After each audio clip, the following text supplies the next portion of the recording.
Well, that's surely a way to close out a game. 51-14, Clemson over the Citadel. Welcome back to Pretty Girls Love Sports, and this is my post-game recap from the Clemson versus Citadel game. In my pregame, I stated that Citadel was not going to be a competitive game for Clemson, and they really weren't. In the beginning, they did start off pretty strong, marching down the field, but they allowed penalties to shoot them in the foot every single time, and it kind of ruined their momentum.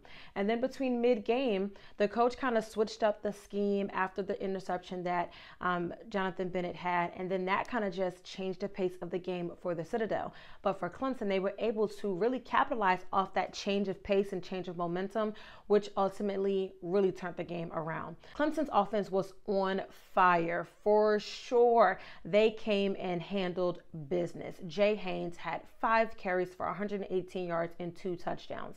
It was really great to see his talent and what he'll be able to bring to the team, as there is a senior in Phil Maffa who's been carrying the Clemson offense for quite some time now. And then going back to the Citadel, something that really had me scratching my head was at the end, they had the opportunity to put 3 points on the board to increase their score to 17 on a 4th down. And instead, they went forward, and the Clemson defense definitely read the offense and stopped the play, and then there was a turnover on downs. To me, it would have been better to just add the points to the board instead of just trying to go for it and then you mess up. It's not like the team was playing elite all game and then they were just going for it because maybe they were in the lead. It's like, no, you guys are already down, so why not just tack on 3 points and increase your score to 17?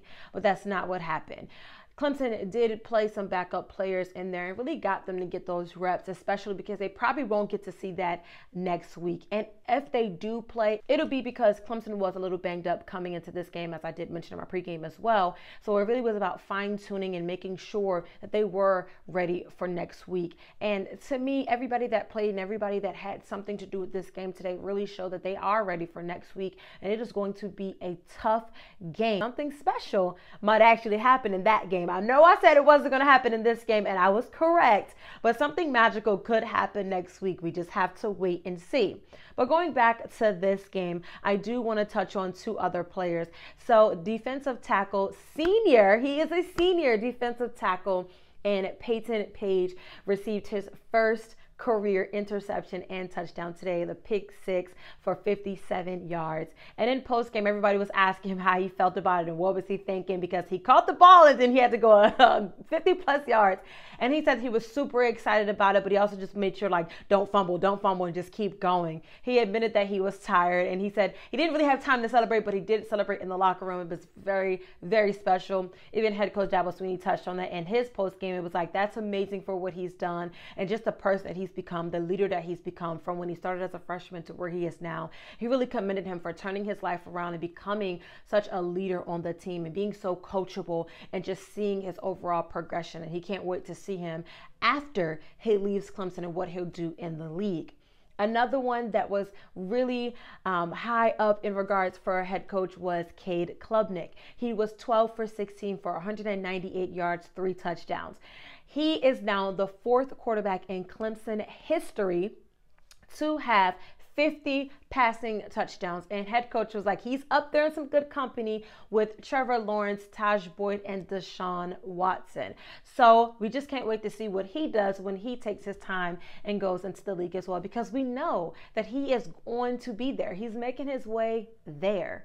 And with all of that, Clemson really showed their fans that they really don't have much to worry about. And I know that some of them are frantic and some of them were upset because the 4-star recruit did flip and he's no longer going to commit to Clemson. But there is so much more to look forward to, especially with this season. There's another game to come and possibly getting to the ACC Championship game. So really just going on the up and up and going at it every day. The motto that I've heard a little bit in post game for next week is just be a dog. Don't let them outwork you. You've worked so hard for this moment. You've been here before. You know what to do, and just do what you have to do and be all in. If you like this content and want to see more of my game day coverage, please make sure you're liking, sharing, and subscribing on all social media platforms at PT Love Sports. Thank you all, and I'll see y'all next game.